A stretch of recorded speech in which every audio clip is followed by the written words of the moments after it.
So scientifically, there's a concept called neuroception, which I'm not sure if I explained this the last time, but this is basically a neuroscience of how the brain is created. So when we're little babies, the front part of our brain actually doesn't exist, the prefrontal cortex. It's only the back, which is basically survival. So it's like breathing, eating, pooping, the shit babies need to do, having emotions. It's also the fear center in the back.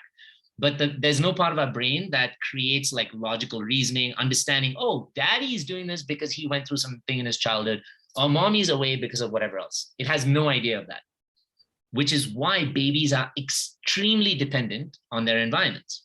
Now, in that young age, in that period of time, how then, therefore, does a baby know who it is, what's it about, like what its language is, where it comes from? Because if you actually take a baby of any color, so let's say you take a black baby and you put it amongst babies who are white and babies who are brown, any of that, baby won't know the difference. They'll think they're all exactly the same, love and play and talk and whatever. So how does the baby really realize it's Indian or it's French or it should speak a particular language? It's all in the exposure and the conditioning that it goes through. That's also how the baby discovers who it is.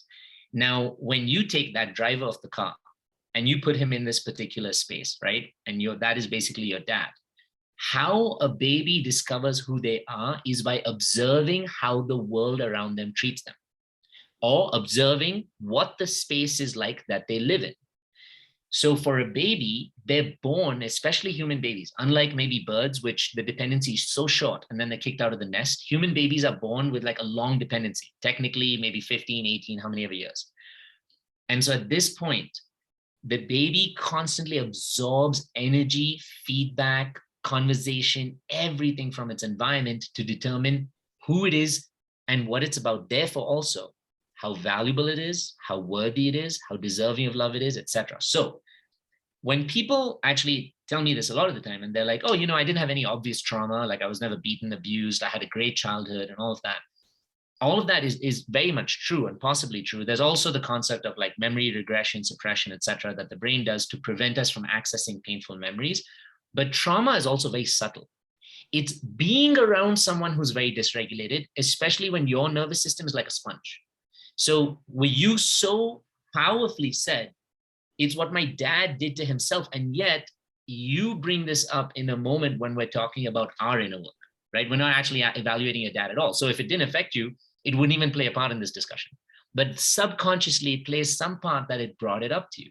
And you're like, yeah, being around my dad doing that to himself, it also teaches the child about what the value or the quality of life is. For example, an emotionally unavailable father, if a boy was to go up to, or a girl was to run up to an emotionally unavailable father, and this father suppressed their own emotions, had their own shames about like emotion, etc., and the boy tried to hug them, the father would just turn away, or the father would turn around. So it's not like the father's pushing the child away. It doesn't have to be that, it could be.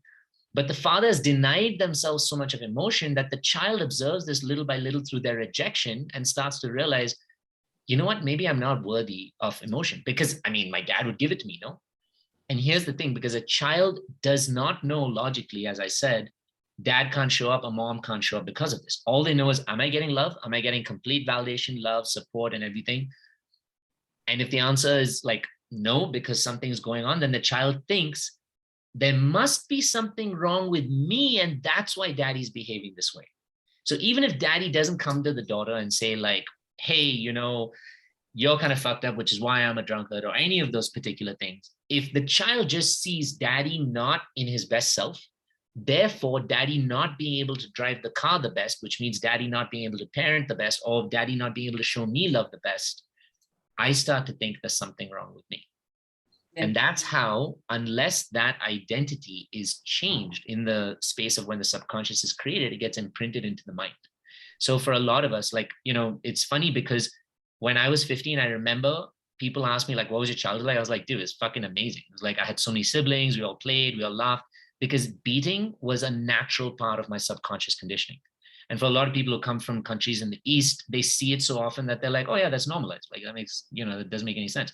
But the child who's inside you is still traumatized. The child who's inside of you doesn't care if it's normal or not. Their nervous system is just traumatized, exposed to that stuff, etc.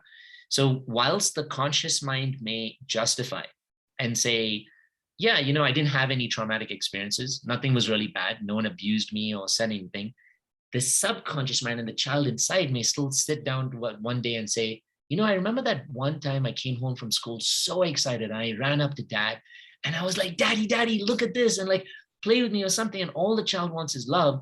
Daddy is so shut down because he's going through such a difficult time inside that the child doesn't go to a room and say, yeah, daddy's going through this. He had just met with the tax accountant and the lawyers and shit. Like a 3-year-old just going to be like, what happened? What did I do? Why doesn't daddy want to play with me?